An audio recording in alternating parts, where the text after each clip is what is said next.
Olá pessoal, hoje vamos ter a nossa sexta aula de Mecânica Geral 2, segunda lei de Newton, e hoje a gente vai aplicar essa lei nas coordenadas que a gente já conheceu. Mas primeiro vamos fazer só uma recapitulação de coisas que a gente já viu ao longo da vida, né? Da primeira lei de Newton, eu tenho lá memorizado, né, de segundo grau, o que diz que todo corpo em repouso tende a permanecer em repouso, ou todo corpo em movimento tende a permanecer em movimento retilíneo uniforme, né? Que é mais ou menos o que aquela figurinha ali está mostrando. A partir do momento em que uma força para de atuar naquela cordinha, né, ele vai passar a fazer um movimento retilíneo uniforme, né? Porque é a tendência do corpo ali, né? De acordo com a primeira lei de Newton. Ou permanecer em repouso, né? A continuação né, daquela frase. Então, todo corpo em repouso tende a permanecer em repouso, todo corpo em movimento tende a permanecer em movimento retilíneo uniforme, até que uma força atue sobre ele. Né? Então, no caso ali, a força estava atuando sobre o corpo, né, para ele poder fazer circunferência.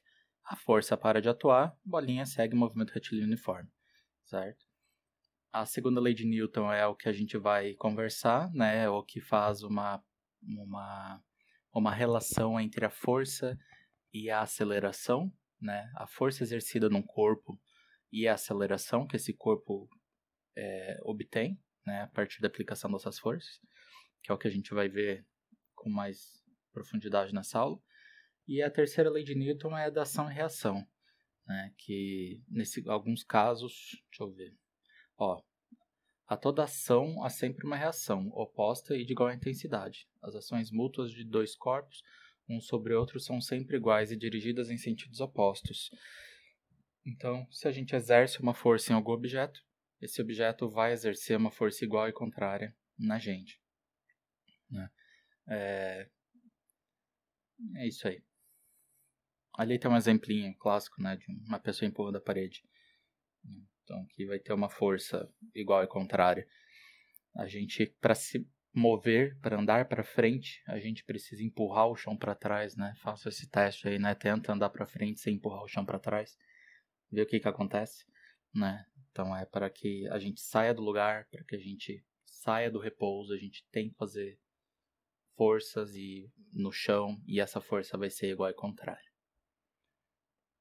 Então a segunda lei de Newton, que a gente já conhece do lado do segundo grau, ou também daqui da física da graduação, é que a força é igual à massa vezes a aceleração. Né? Então, o vetor força resultante, ele vai resultar numa aceleração, que vai ser proporcional, inversamente proporcional ao tamanho da massa, certo? Se a massa for muito grande, uma certa força vai resultar numa aceleração pequena. O contrário acontece. Se a massa for muito pequena, aquela mesma força vai resultar numa aceleração muito grande, né, desse corpo. Então a massa é quem traz essa propriedade de proporcionalidade, né, entre a força que atua e a aceleração que se obtém, né, de um corpo. A gente tem ali um sistema de partícula, que a gente poderia chamar de volume de controle, ou só um sistema de partícula mesmo, e a gente vê que entre as partículas existem forças que atuam, né, entre as partículas, que são forças iguais e contrárias, atuando entre cada partícula, né, que são as forcinhas FI, todas aquelas coloridinhas, e tem as forças externas, né, que eu chamei de força 1, 2 e 3. As forças, o somatório de todas as forças internas, ela dá zero, porque são forças que são iguais e contrárias. Então, se a gente somar todas coisas que são iguais e contrárias, elas por si só elas vão se anular. Então, aqui nesse caso, nesse sistema de partículas aqui, a gente pode imaginar como se fosse um carro, né, onde a gente tem tipo a roda e o amortecedor, a carenagem, e as forças estão atuando ali. Se a gente quer que esse corpo se movimente, que esse sistema de partículas se movimente, a gente precisa atuar com forças externas. Né? A gente tem que dar um jeito de fazer com que uma força externa atue sobre este corpo. Então, o que a gente faz no caso? A gente bota a roda para girar, né? Tem toda uma quantidade de forças internas ali que se distribuem, né? Desde o pistão para o motor e a roda.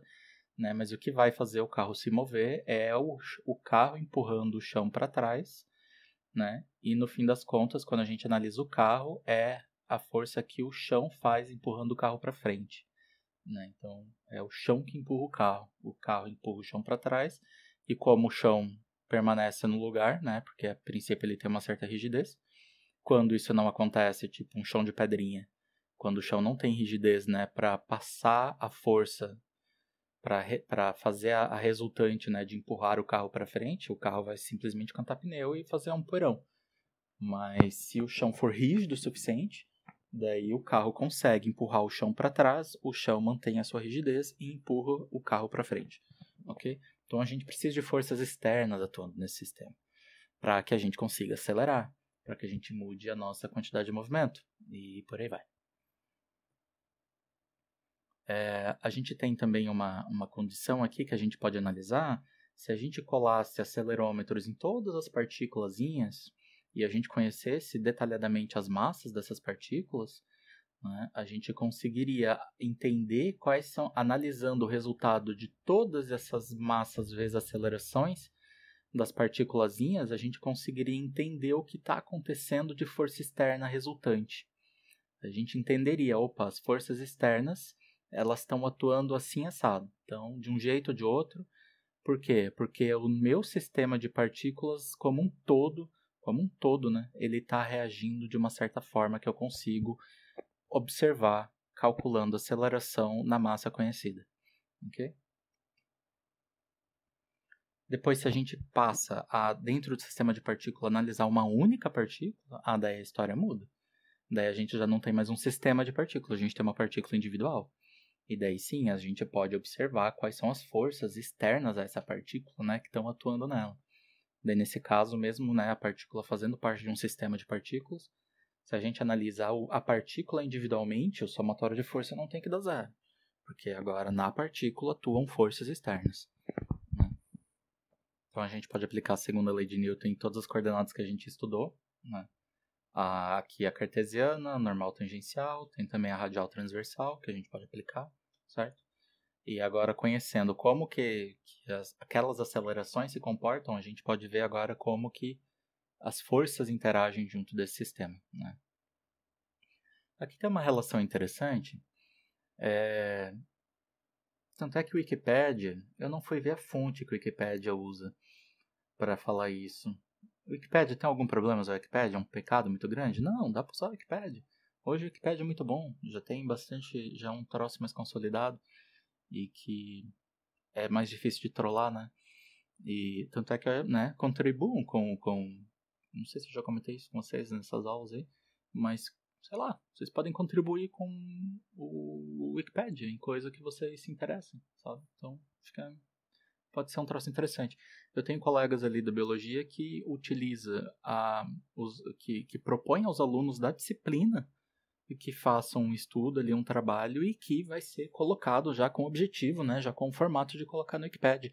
É um troço que pode ser bem interessante, né? Mas vamos lá. Então, o Wikipedia comenta, e eu não fui olhar a fonte, tá, se for usar o Wikipedia, observem a fonte que ele está referenciando. Isso ele tem que fazer bem feito, tá? Então, o Wikipedia, vou falar pela terceira vez, ele comenta que a segunda lei de Newton, provavelmente ela foi derivada a partir da questão do impulso e quantidade de movimento. Né? Analisando a variação da quantidade de movimento ao longo do tempo, que se pôde chegar, ou que se chegou na segunda lei de Newton. Né? E talvez seria um caminho mais natural das coisas acontecerem. Não sei dizer, não fui verificar a veracidade disso, né? Mas temos aqui, a gente pode partir do que a gente conhece para chegar no caso mais geral. Então, partindo daquilo que a gente conhece, né, que a força é igual a massa vezes a aceleração, a gente pode lembrar que a aceleração é a derivada da velocidade no tempo, né? Tudo vetorialzinho aqui. Então, a aceleração é a derivada da velocidade no tempo.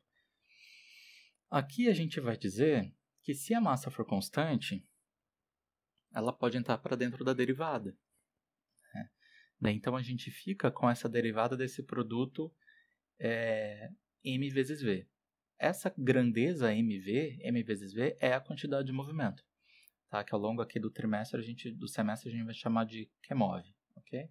A variação da quantidade de movimento ao longo do tempo só acontece se existir uma força. tá? Daí a gente pode pensar assim, pô, o que é a quantidade de movimento? É o produto massa vezes velocidade. Então a gente pode pensar num carro que está parado na rua, né? Que está lá com problema. Ele tem a certa massa dele e uma velocidade inicial zero. O que a gente pode fazer? Pode ir lá empurrar o carro, né? Fazer uma força naquele carro ao longo de um intervalo de tempo, né? Para conseguir modificar essa quantidade de movimento dele, né? Então ele passa a ter a mesma massa, só que agora com uma velocidade diferente de zero. Então a gente modificou a quantidade de movimento dele, certo? Ao longo do tempo, fazendo uma força. Então é um princípio simples e ok de entender. A gente tem essa vivência ao longo do dia a dia, ok? Só que a gente diz aqui, se a massa for constante, ela entra, né? Mas a gente, se partir do raciocínio de que isso aqui é o começo, dizer que se a massa for constante, esse seria o caso especial. Então, a segunda lei de Newton seria o caso especial dessa ideia aqui, aonde a massa é constante. Mas a gente não precisa se restringir a isso. A segunda lei de Newton também se aplica aqui, tá? Só que é uma forma maior de a gente expandir a lei de Newton, né? Se a massa for variável, né, a gente tem então que cuidar desse produto aqui, dessa derivada desse produto com a regra do produto. Então, a gente vai ter dois termos.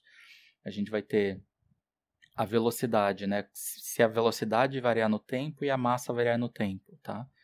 Então a gente teria o produto da velocidade vezes a variação da massa no tempo, né? Derivada de m no tempo, mais a massa vezes a derivada da velocidade no tempo. Isso aqui é o ma que a gente conhece. Agora, isso aqui é um outro termo que indica o quê? Que se a gente tiver um sistema em que a massa desse corpo varia, a massa desse sistema varia, e essa massa sai desse sistema com uma certa velocidade, a gente tem o resultado de uma força, certo? Que exemplo clássico que a gente tem disso? Foguete, né? Isso aqui é uma bomba controlada, né? Isso aqui é um cilindro, é um foguete de combustível sólido, esses brancos laterais, e eles vão variando, né? Tudo aqui está variando a massa dele, mas ele vai ejetando partículas que ele está diminuindo do sistema dele com uma velocidade absurda, né? E vai resultar, então, que ele tem força suficiente para fazer esse troço imenso aí, né? Sair da influência da gravidade da Terra. Ok? Bem bonito isso aí. Vamos para o nosso exemplinho aqui. Tá, a gente vai ver então um exemplo aqui com força variável uma força variável na velocidade, tá? Depois eu vou indicar ali a força variável no tempo. Então é o exemplo resolvido 13.2 do Hibbeler, tá? Um projétil de 10 kg é disparado para cima verticalmente a partir do solo com uma velocidade inicial de 50 metros por segundo. Determine a altura máxima que ele atingirá se a resistência atmosférica for desprezada. Esse item A é fazer aquilo que a gente já fez desde o colégio, né? E o item B é com a resistência atmosférica, se a resistência atmosférica for medida como uma força de arrasto, que é 0,01 v² em newtons, tá? Onde V é a velocidade escalar do projétil a qualquer instante medida em metros por segundo. Então a gente tem que achar a altura máxima, tá? Sem a atmosfera, sem a resistência da atmosfera, né? A gente pode usar Torricelli direto. A gente sabe que a altura máxima vai acontecer quando a bola parar lá em cima, né? E começar a acelerar, aumentar a velocidade para baixo, né? Mas a princípio lá em cima ela tem velocidade zero. A velocidade inicial é de 50, né? E a aceleração é negativa. Então a gente consegue achar a variação de altura, né? Que esse sistema vai ter. Com a resistência do ar, a gente tem que pensar num diagraminha de corpo livre. Então, a gente tem o peso para baixo, a gente tem essa força de arrasto atuando para baixo, tá? E a gente tem a velocidade para cima, ok? A gente fazendo um somatório de forças igual a massa vezes a aceleração, a gente vê, então, né, que o que a gente tem de força aqui? A gente tem a força peso atuando para baixo, né, a massa vezes a aceleração da gravidade. E a gente tem esse arrasto, né, de 0,01 v², negativo, igual a massa vezes a aceleração. Então a gente observa, né, que a aceleração ela é negativa, todos os seus termos são negativos. E ela é uma aceleração variável, né? Ela é uma aceleração variável. Então o que a gente faz agora com isso? Então a gente pode observar que nesse estudo aí, nesse pedido, o tempo ele não é levado em consideração. Então a gente pode isolar ele isolar ele e cortar fora, né? Então a gente parte dos nossos dois princípios lá, né? O macete Torricelli, que é a velocidade derivada do deslocamento no tempo e que a aceleração é a derivada da velocidade no tempo. Isola dt e dt. E a gente tem então ali, né, que a aceleração fica a dy igual a v dv. Então, aplicando essa nossa aceleração variável ali, lá o que a gente fez nas aulas passadas, a gente considerou, considerando que a aceleração é constante, a partir daqui sai Torricelli, né?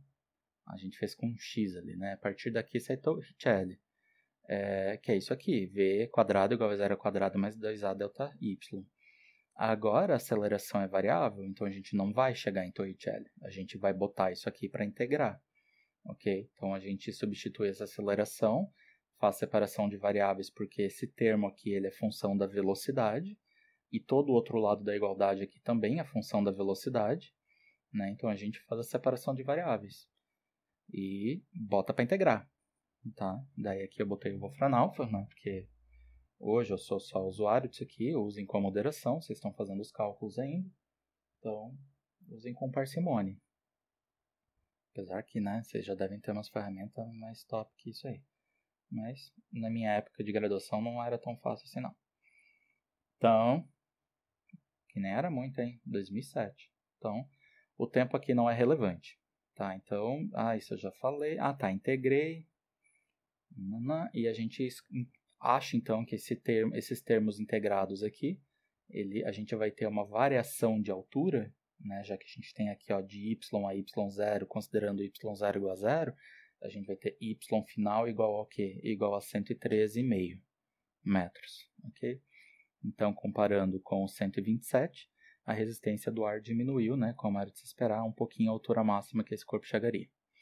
Ok? Os senhores serão cobrados de casos em que a aceleração é variável, tá? Ali naquele caso, a aceleração é variável em função da velocidade, então a gente tem que fazer aquele passo ali, né, de Torricelli, ou talvez não, se a gente estivesse interessado no tempo, né, a gente poderia buscar isso aqui, então a gente teria a aceleração como isso aqui, daí a gente teria separação de variáveis, faria que dt é igual a dv sobre isso aqui, né? Então a gente teria uma função que descreveria a velocidade desse corpo ao longo do tempo. Não é o que a gente estava buscando agora.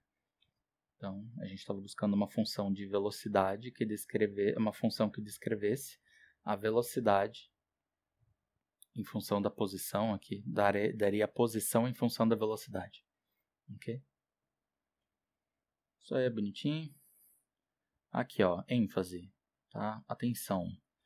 Esse exercício é importante, ok? Ele tem a aceleração dele vai ser em função do tempo, ok? Façam esse exercício várias vezes, bem completinho. Modifiquem o que vocês puderem modificar, tá? Usem a criatividade aí. Mas façam esse exercício aí com bastante cuidado, tá? Bastante carinho. Aqui agora a gente vai ver a outra coordenada, normal tangencial. Daí como exemplo a gente tem esse carrinho aqui, né? Numa pistinha. E esse carrinho aqui, só para a gente interpretar melhor o que está acontecendo, ele está numa pista curva, tá? Como estão esses carros aqui dessas fotos aqui. Esses carros estão numa pista circular. E a pista é inclinada, porque eles quiseram que seja assim, que fosse assim, tá? Que é o caso desse carrinho aqui. Então, a gente vai analisar esse carrinho numa pista circular, ok? Se a gente visse de topo, a gente veria esse carrinho fazendo um círculo, tá? Mas não é o caso, a gente está vendo ele de frente, então que a gente sabe que o centro da curvatura está para cá, para a direita, né? Está aqui para o centro, é o centro da curvatura, então é para lá que aponta a aceleração normal, ok? No eixo horizontal, ok? Vocês podem ver o mesmo caso se vocês pegarem um pêndulo, tipo um chaveiro com cordinha, qualquer coisa que vocês tenham uma cordinha, e balança esse negocinho e deixa ele girar. Vocês vão ver que a tração, né, aponta do objeto que se distancia do centro até a mão de vocês. O corpo vai fazer uma trajetória circular, quanto maior for a velocidade, maior vai ser esse raio de curvatura, certo? e a aceleração normal aponta para o centro da curvatura, no plano horizontal. Ok? Força-peso sempre atuando para baixo. Façam esse exercício aí. Desse esquema aqui, o que vai modificar? Vocês não vão ter força de atrito nesse pêndulo que eu estou falando, e em vez de ser uma força normal de contato, vocês teriam uma tração aqui, ok? É o que muda. E o corpo seria tão... O raio de curvatura seria tão maior quanto maior fosse a velocidade, tá? E é isso aí. Então vamos ler o exercício, né? É o 1251, esse é o exercício da lista do Beer, ok? A curva de um circuito de velocidade tem um raio de 300 metros e velocidade de segurança de 192 km por hora. Ele indica ali para ver o tal exercício. O que é essa velocidade de segurança? É a velocidade onde ele consegue equilibrar a tendência do corpo escapar para fora com a tendência do corpo escorregar para dentro devido à força-peso. Né? Se esse carro estiver aqui numa certa velocidadezinha girando, rotacionando aqui nessa curva, né, com o vetor velocidade saindo aqui do plano da tela, e de repente esse carro perdesse contato com o chão, tipo, sei lá, tem óleo na pista, qualquer coisa, esse carro iria derrapar para fora, porque ele perdeu a força de atrito que estava segurando ele no lugar, ok? Então a gente sabe que esse corpo, se a velocidade for muito alta, ele vai escapar para raios maiores, ok? Ou se esse corpo tiver a velocidade baixa demais, ele vai escorregar para baixo, porque a força-peso vai ser dominante ali, ok? Vai existir uma velocidade certa, onde ele não vai precisar da força de atrito, e essa tendência dele escapar para fora com a tendência dele escapar para dentro se equilibra. Okay? E ele vai ficar na mesma condição do pêndulo, porque o pêndulo também não tem atrito, esse pêndulo que eu pedi para vocês imaginarem aí, tá? Esse pêndulo que vocês botam para girar no plano horizontal. Esse pêndulo também não tem atrito, mas a gente vê que ele faz um raio de curvatura que vai ser tão maior quanto maior for a velocidade. Tá? Aqui vai ser o mesmo caso, ele não vai ter atrito e ao invés de ter a normal, o pêndulo tem a tração, ok? Mas é essa tendência do corpo escapar para fora se equilibrando com a tendência do corpo escapar para dentro devido à força-peso, ok? Então, esse caso específico, ele já está dizendo que na situação de 192 km por hora, a força de atrito é zero, ok? Então, com isso, fazendo o equacionamento completo, que eu prefiro que a gente faça primeiro um equacionamento completo, depois a gente diz que a força de atrito é zero, daí as coisas vão saindo, ok? Sabendo que o carro de corrida começa a derrapar na curva quando viaja a uma velocidade de 288 km por hora, ele está querendo escapar para fora, acredito, determine o ângulo de inclinação θ, que a gente vai encontrar com a primeira informação ali, de 192 km por hora para a força de atrito igual a zero. O coeficiente de atrito estático entre os pneus e a estrada, sob as condições prevalentes, e a velocidade escalar mínima para a qual o mesmo carro poderia fazer a curva. Vamos por partes. Primeiro, isso aqui é muito importante, tá? A gente pode falar que é simples, que é só um balanço de força, de fato as duas coisas são verdades, mas é fato também que isso gera muito erro, ok? Nessa disciplina. Então, não deu para eu poder considerar ainda algo trivial. Então, a gente tem que olhar isso aqui com mais atenção, ok? Então, fazendo ali o nosso esqueminha, né, eu fiz aqui na mão, porque eu acho que é melhor de expressar as ideias, a gente vai cuidar dos ângulos, tá? Então, aqui por semelhança de triângulos, né, a gente vê que esse ângulo θ é o mesmo ângulo θ aqui, e faz aquele esquema que eu gosto de fazer, já comentei. Traço uma linha na horizontal, traço uma linha na vertical, traço a linha da normal, tá? E traço essa linha da superfície, tá? Então, normal a superfície, a horizontal e a vertical, tá? E a gente vai olhando os 90 graus que existem aqui. Aqui tem 90 graus, então esse é o complemento, esse beta é o complemento desse θ. Depois a gente olha outro 90 graus aqui. Aqui tem mais um 90 graus. Então, esse aqui é o complemento desse e por aí vai. 90 graus aqui, 90 graus aqui e por aí vai, ok? Até que a gente tem todos os ângulos determinados. Eu acho que isso facilita a vida, tá? Fica tão mais claro de ver as coisas. E é um hábito que eu tenho. Então, vamos analisar agora isso aí. A gente pode analisar em dois eixos. Tá? A gente pode analisar num eixo que o Hibbeler chama de normal binormal. Tá? A gente já conhece já o vetor unitário EN, que é o que está sempre apontando no sentido da aceleração normal. Okay? E o vetor ET ele está saindo da tela. Tá? É para onde aponta o vetor velocidade. Como existe um outro ponto de interesse, que é aquele eixo de binormal, então, foi dado um nome específico para ele. Por que binormal? Porque ele é normal tanto ao eixo da normal quanto ao eixo da tangencial. Ok? Então, por isso ele é chamado de binormal. Então, a gente vai primeiro desenvolver a equação para esse eixo da normal binormal. Ok? No eixo binormal, a gente tem a força-peso plena nele. Tá? Então, é menos massa vezes gravidade. Depois, a gente tem a força normal decomposta em cosseno de θ, aqui. Ok? Positiva para cima, porque ele está apontando para cima. E a gente tem a força de atrito nesse cosseno de beta, né? Ou seno de θ, apontando para baixo. Tá? Não existe aceleração no eixo da binormal, porque o corpo só está acelerando lá para o centro, né? O centro da curvatura. Se tivesse, seria como se nessa curvatura tivesse um quebra-mola dele, ele ia subir, né? Nesse momento ali. Teria daí uma aceleração no eixo da binormal, não é o caso. Okay? Então, no eixo da binormal não tem aceleração. No eixo normal, né, a gente tem a força de atrito, aqui o eixo normal. A gente tem a força de atrito no cosseno de θ e a gente tem a normal no cosseno de beta, né, ou seno de θ. E a gente tem, a força-peso é perpendicular, não rola, então. E a gente tem, então, a aceleração normal plena, mv² sobre ρ, atuando plenamente no eixo da normal. Este aqui já é um equacionamento correto para esse sistema, ok? Se a gente fosse se preocupar em resolver o exercício aqui agora, que não é o meu foco agora, esse é o foco de vocês, só lembrem do que ele foi dado, do que deu, né? Então, ele informou que por uma velocidade específica é a tal velocidade de segurança. Daí, a força de atrito é zero. Daí, com isso, a gente consegue descobrir qual é o ângulo θ dessa curvatura, tá?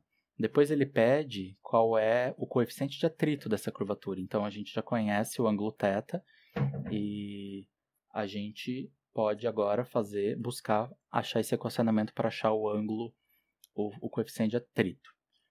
Se a gente lembrar, a força de atrito é μ vezes normal, né? Sempre, né? Sempre. Força de atrito é μ vezes a normal. A gente não pode achar que a normal é uma simples decomposição do peso aqui. Não é verdade. Tá? A gente já está vendo aqui que a normal não é só uma decomposição de peso. A gente vai ver, seria aqui, né? Seria melhor para ver aqui, mas tem uma outra equação que a gente vê isso melhor. Tá? Mas vamos com calma. A normal aqui ela vai ser bem maior do que uma decomposição do peso.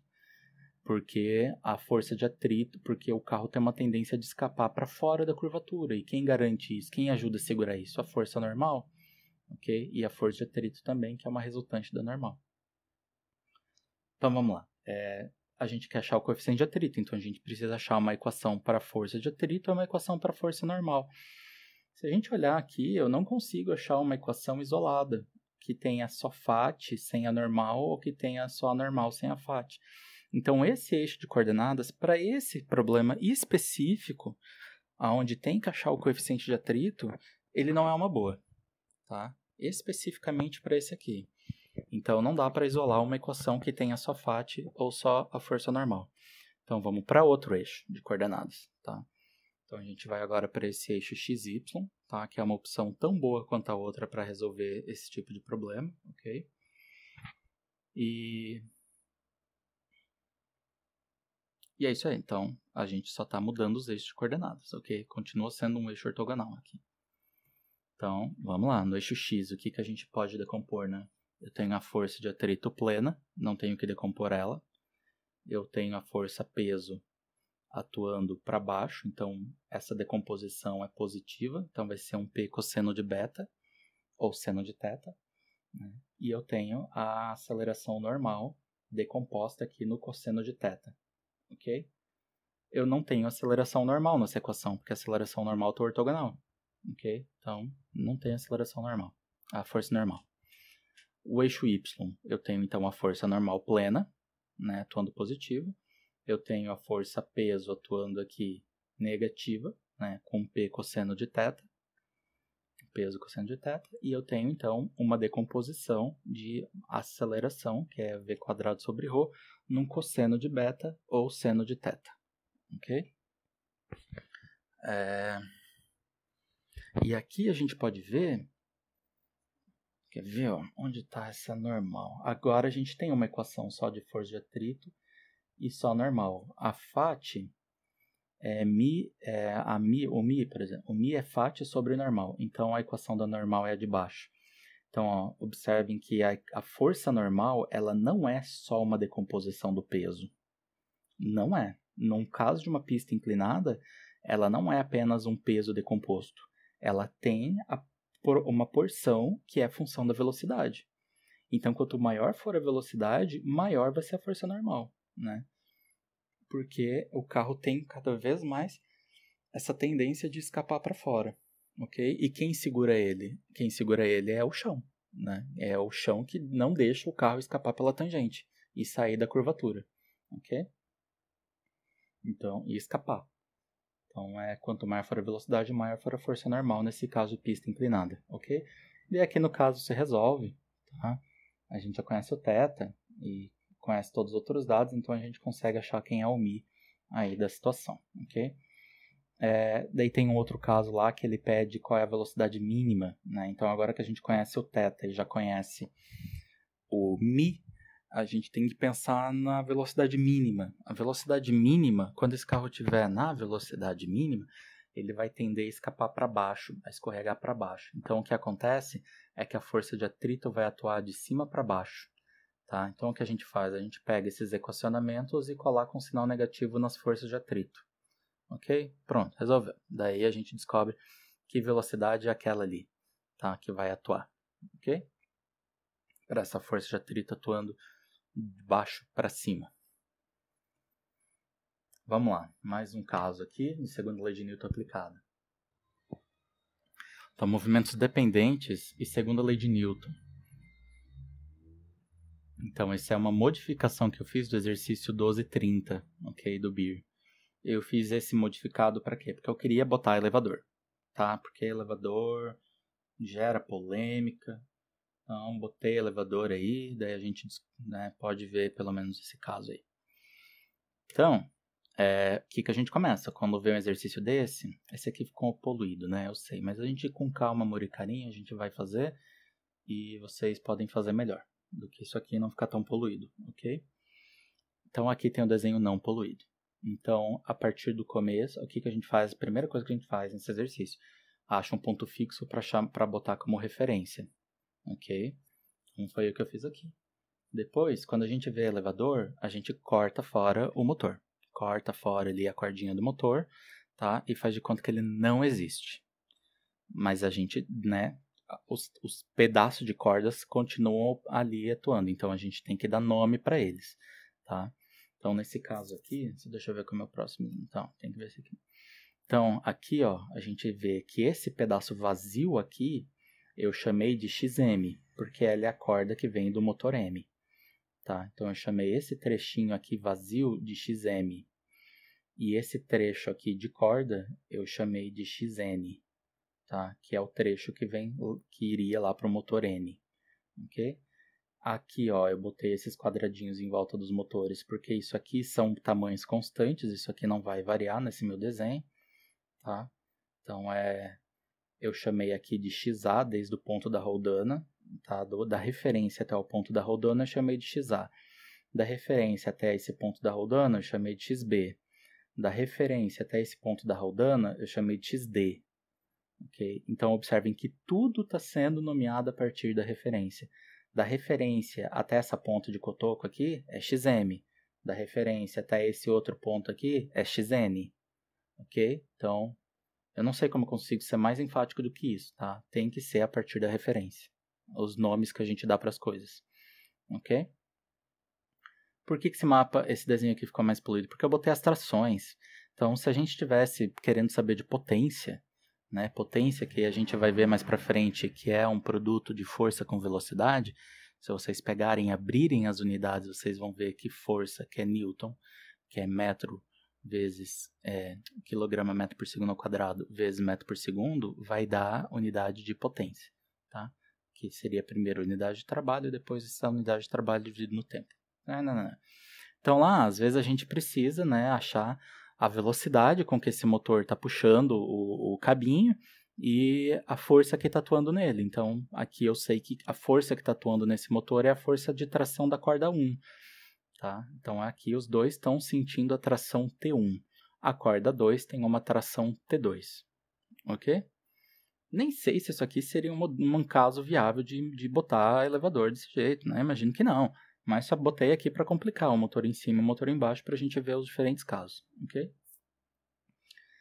Então, mas aqui é útil a gente ver os corpos, o que os corpos estão sentindo de força, tá? Então aqui tem duas trações T1 e uma tração T2 aqui, no corpo A, por exemplo, ok? Então vamos partir.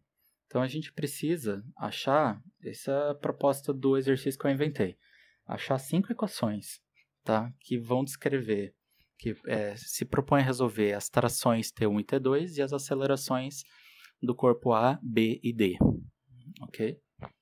Então a gente começa com a equação da corda 1, que a gente já conhece, né? Se vocês olharem lá o desenho, aquilo lá é o que sobrou de corda 1, tá? Enfatizando, muito enfaticamente, que o que sobrou de corda 1 é só o cotoco, tá? Que cotoco? Aquele cotoco ali, tá? Sobrou aquele tantinho de corda, ok? Aquele tantinho de corda é o quê? Qual o tamanho dele? Ele é tudo isso aqui, tudo isso da referência até isso aqui, menos o quê? Menos esse tamanho xm, da referência até aqui a pontinha. Então ele é xa menos xm. Esse trechinho aqui. Esse outro trecho aqui é o quê? É um xa completo, tá? Esse trecho aqui é um xb, 2xb, tá? Então são 2xbs completos. E aqui um xn, ok? Isso mais as constantes que eu parei de pôr, né? Tipo, isso aqui é uma constante, nananã, tá? Mas as constantes são... Eu sei que elas vão derivar igual a zero, eu não botei, tá? E isso resulta no comprimento total da corda 1, ok? Então, derivando duas vezes, né? A gente já olha aqui e sabe que vai derivar para velocidade, deriva de novo para aceleração. A gente tem então essa relação de acelerações aqui, ok? Uma equação. A segunda equação vem da onde? Vem da corda 2. Então a gente tem esse trecho aqui, ó. Voltando lá é o rosinha, tá? É o trecho rosinha. Cadê? Aqui, rosinha. Então a corda 2 a gente tem o quê? A gente tem esse comprimento e esse comprimento. O que é esse comprimento? Ele é desse ponto até a referência, ele é o xd completo, menos o que? Menos essa constante A2 aqui, que é o tamanho desse bloco, tá? E esse ponto aqui é o que? Esse ponto aqui é o xa. Então eu consegui vir daqui até a referência, nomeando tudo que tinha no caminho. Então é o xd menos o que? Menos isso, tá? Porque o meu interesse é só esse trecho rosa aqui, ok? O outro vai ser o quê? Vai ser também a partir de xd menos o que? Essa constante b, que é o tamanho do elevador, menos esse ponto xb, ok? Mais o que tiver de outras constantes, igual ao comprimento 2. Eu botei a derivada só para, né, a gente não ignorar aquilo ali, que esse tamanho existe, tá? Mas conforme vocês vão fazendo, vocês vão observando que, pô, você sabe que é constante, então já, né? Mas eu botei aí. Então, derivando isso duas vezes, as constantes vão todas para zero, derivando no tempo. E a gente tem, então, uma segunda relação então, de aceleração. Ok? Fazer agora a segunda lei de Newton aplicada em cada corpo. Tá? Então, a gente tem, para o corpo A, a gente vai fazer o somatório de força igual a massa vezes aceleração. e a gente vai considerar positivo para baixo, tá bem? Porque isso é para baixo que essas seções de corda aumentam. É isso que a gente estava fazendo aqui em relação de comprimento, tá? É positivo para onde? Aonde o comprimento, aonde a seção aumenta, onde a corda aumenta, tá? Então, a corda aumenta para baixo. As seções aumentam para baixo. Então, o que a gente tem? A gente tem duas forças T1 negativas atuando para cima e uma T2 positiva atuando para baixo, mais o peso do bloco. Não esquece a força-peso. Não esqueçam a força-peso, ok? Não esquecer a força-peso, ok? E isso vai ser o quê? Então, somatório de forças igual a massa vezes a aceleração. O peso é positivo porque está apontando para baixo também. Corpo B, mesma ideia. Também duas trações negativas para cima, uma tração positiva para baixo, T2, o força-peso, igual a massa de B vezes a aceleração de B. Mesma coisa para o corpo D, só que agora a gente tem duas trações T2 negativas e a força-peso positiva atuando para baixo.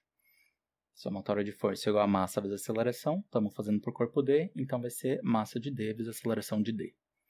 Ok?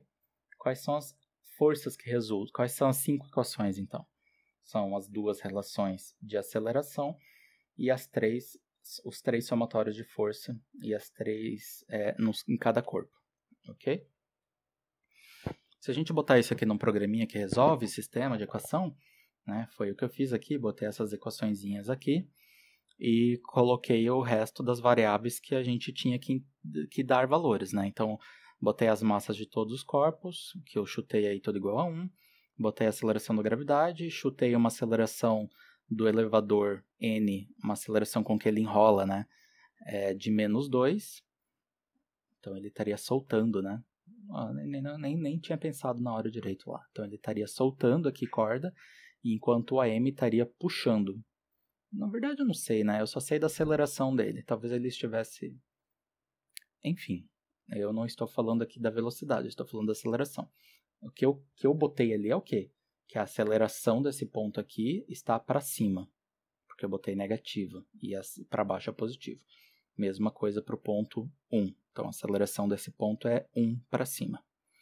Colocando esses valorzinhos aqui, a gente descobre as outras coisas que a gente queria, que são as acelerações de cada corpo e as trações.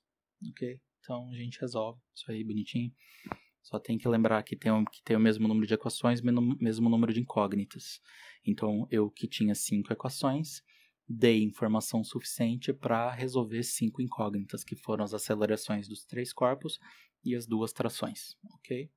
Se a gente pensasse numa instrumentação, daria, né, para talvez ser um caso realista, isso aí, talvez de saber melhor, o que eu quero dizer é de saber melhor qual é a aceleração que o elevador puxa, né, porque afinal de contas a gente controla ali a rotação, vê essa rotação ao longo do tempo, e a gente talvez aí conseguiria fazer essa instrumentação mais fácil, descobrir qual seria a aceleração dos elevadores, ok?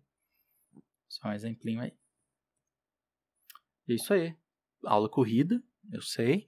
Eu passei assim para exemplificar os casos mais clássicos que a gente tem, pelo menos da GMAC Geral 2 que eu aplico, né, que eu passo para vocês, que são alguns pontos que eu acho que são relevantes, algumas coisas que eu acho que são muito básicas, sem as quais a gente fica difícil seguir, né? Algumas competências a gente tem que ter, tipo, analisar um corpo e fazer um diagrama de corpo livre, fazer decomposição vetorial, né? Desenvolver o raciocínio, né, para saber analisar para onde é que estão as acelerações, aceleração normal, aceleração tangencial e por aí vai, né? Então é algo que eu considero, são pontos que eu considero importantes, ok? Espero que vocês tenham um bom estudo. Até mais.